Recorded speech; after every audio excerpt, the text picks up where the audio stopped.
கர்த்தர் உன்னை தினமும் தேடி வருகிறார் என்ற தலைப்பில் நாம் அதிகமாக தியானித்து வருகிறோம். இன்று கர்த்தருடைய வார்த்தையை தியானிப்போம். அனாதி தேவனே உனக்கு அடைக்கலம், அவருடைய நித்திய புயங்கள் உனக்கு ஆதாரம். அவர் உனக்கு முன்னின்று சத்துருக்களை துரத்தி அவர்களை அழித்து போடு என்று கட்டளையிடுவார். அல்லேலூயா.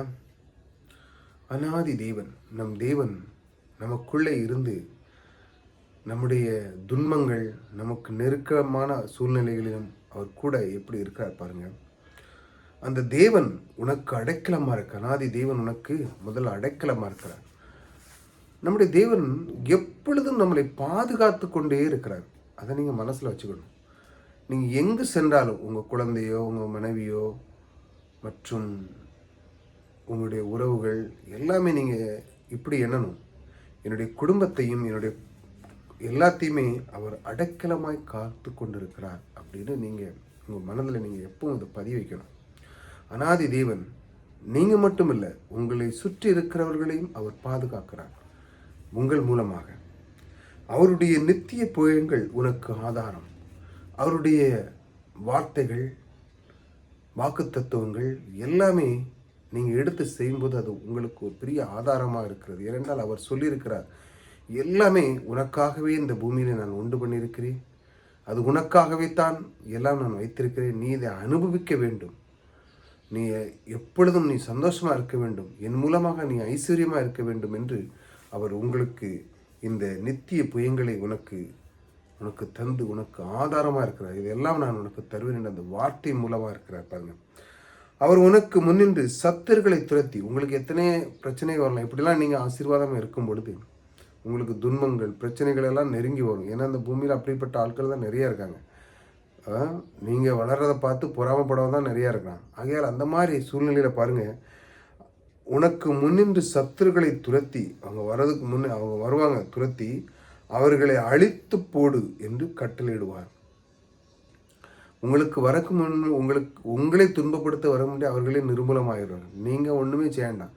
நீங்கள் நின்றுட்டு அவன் என்றைக்கு பிரச்சனை, என்றைக்கு மாட்டுவான், என்றைக்கு எப்படி போவான் அப்படின்னு நீங்கள் ஒன்றுமே அதை பற்றி நீங்கள் யோசிக்க. உங்கள் வேலை எது? தேவனை நேசிக்கிறது, உங்களுக்கு கொடுக்கப்பட்ட வேலை, குடும்பத்துக்குடைய பிள்ளைகள் மனைவிகளுடைய அன்பு செலுத்துறது, உற்றார் உறவினர்கள், இதைத்தான் நீங்கள் பார்க்கணும். மற்றவங்களை நீங்கள் அதை அவன் அப்படி பேரணும் இப்படி நாசமாக பேரணும், அப்படி பேரணும், இப்படி நீங்கள் உங்கள் வாயிலேருந்து இந்த மாதிரி வார்த்தைகளை கொண்டே வராதுங்க. ஏனென்றால் அதையெல்லாம் நீங்கள் இந்த மாதிரி குடும்பத்துக்குள்ளே சந்தோஷமாக மகிழ்ச்சியாக எல்லா காரியத்திலும் நீங்கள் இருக்கும் பொழுது தேவன் உங்களுக்குள் இருந்து அவர் பாருங்க, உங்களை நெருங்கி வர சத்துருக்களை அவர்களை அழித்து போடு என்று கட்டளையிடுவார். தூதர்களுக்கும் மற்ற அவர் அப்படி செய்கிறார் பாருங்க, அந்த கட்டளையிடுகிறார். உங்களுக்கு வராது. நீங்களே பேக்கு வண்ணமாக இருக்கும். என்னடா இவன் இப்படி இருந்தால் ஆனாலும் அவன் ஒன்றுமே நமக்கு செய்யணும். ஏனென்றால் தேவன் அந்த வேலை செய்கிறாரு. நீங்கள் எதை பற்றி அதை கவலைப்படாங்க. உங்களுக்குள்ளே இருக்கிற அந்த தாளந்துகளை நீங்கள் வெளிப்படுத்துங்கள். குடும்பத்துக்குள்ளே நல்லா சந்தோஷமாக இருங்கள். கர்த்தருக்கு பிரியப்படான வார்த்தைகளை பேசுங்கள். கர்த்தருக்கு நேரத்தை செலவு கொடுங்க. கர்த்தரோடு ஐக்கியமாக இருங்க. அவரை பற்றி கொள்ளுங்கள். அவருக்குள்ளே இருக்கும் பொழுது உங்களுக்கு ஒரு குறைவு இருக்காது. உங்களுக்கு வருகிற சத்துருகள் எல்லாம் அவர் அழித்து போடுவார். இந்த அனாதி தேவனை நீங்கள் பற்றி கொள்ளுங்கள். ஒவ்வொரு நாளும் நம்முடைய இந்த தியானத்திலே கர்த்தர் உன்னை தினமும் தேடி வருகிற தியானத்தில் நாம் தியானிக்கிறது இதுதான். அவர் என்னை எப்படி நேசிக்கிறார். அவர் சொல்றார், நீ கவலைப்படாதப்பா, நீ உன் வேலை கரெக்டாக செய், உன்னை எதிர்க்கிறவர் சத்துருக்களை நான் அழித்து விடுவேன் என்று அவர் உங்களுக்கு கட்டளையிடுகிறார். அவருடைய புயங்கள் உனக்கு ஆதாரம், அவருடைய வார்த்தை உனக்கு ஆதாரமாகும்.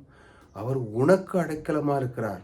நீ எதை பற்றிங்க உனக்கு அடைக்கலமாக இருக்கும் பொழுது உன்னை சுற்றி இருக்கிறவர்களுக்கும் நல்ல அன்பு இருக்கும், எல்லா உயர்வுகள் இருக்கும். ஏனென்றால் நீ இருக்கிற இடம் நீ இருக்கிற இடமே அந்த இடமே ஒரு செழிப்பான இடமாக மாறிவிடும். அந்த அளவுக்கு உன்னை ஆசீர்வதித்திருக்கிறார். நீங்களே பார்ப்பீங்க, நீங்கள் ஒரு இடத்துல விட்டு ஒரு இடம் மாறும்போது அந்த இடம் கொஞ்சம் நாளில் ஒரு டெவலப் ஆகிடும், நல்லா சந்தோஷமாயிரும், எல்லாருமே நல்லா மகிழ்ச்சியாக இருப்பாங்க, நிறைய பேர் வருவாங்க, உற்றார் உறவினர்கள் எல்லாத்துக்கும். அதை உங்கள் மூலமாக தேவன் அவர்களையும் ஆசீர்வதிக்கிறார். என்றால் அவர்கள் கண்களிலே உங்களுக்கு தயவு உனக்கு கிடைக்கும். ஆகையால் இந்த மாதிரி அனாதி தேவன் உனக்குள்ளே இருந்து இந்த மாதிரி செய்கிறார். ஆகையால் இந்த மாதிரி வார்த்தைகளை தினமும் பற்றி கொள்ளுங்கள். புதிதாக சப்ஸ்கிரைப் பண்ணிச்சுவாங்க. தொடர்ந்து இந்த வார்த்தையை கேளுங்கள். கர்த்தர் உன்னை தினமும் எப்படி தேடி வந்து அதை என்ன சொல்லுகிறார் என்பதுதான் நம்முடைய இந்த இந்த வீடியோனுடைய ஒவ்வொரு வீடியோனுடைய அதில் தான் தலைப்பு. இதை எப்படி தேவன் உங்களுக்கு சொல்லுகிறார், நான் இருக்கிறேன்ப்பா அப்படி சொல்ல. அதாவது அனாதி தேவன், நான் உனக்கு அடைக்கலமாக இருக்கிறேன், நீ ஏன் கவலைப்படுதா, நீ மற்ற பற்றி கவலைப்படாத, உன்னுடைய வேலையை கவனம் செய், உன்னுடைய குடும்பத்தை கவனம், எல்லாத்தையும் நீ சரியாக செய்தாலே போதும், கூட இருந்து நான் உனக்கு எந்த ஒரு தொந்தரவு தராத அளவுக்கு அவனெல்லாம் அழித்து போடுவேன் என்று அவர் கட்டளை இடுகிறார்.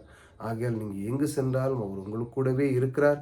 அடைக்கலமான தேவன், அனாதி தேவன் உங்களுக்குள்ளே இருந்து மகிமையும் சந்தோஷம் தருகிற தேவன் உங்களோடு கூட இருக்கிறார். கர்த்தர் உங்களை ஆசீர்வதித்திருக்கிறார்.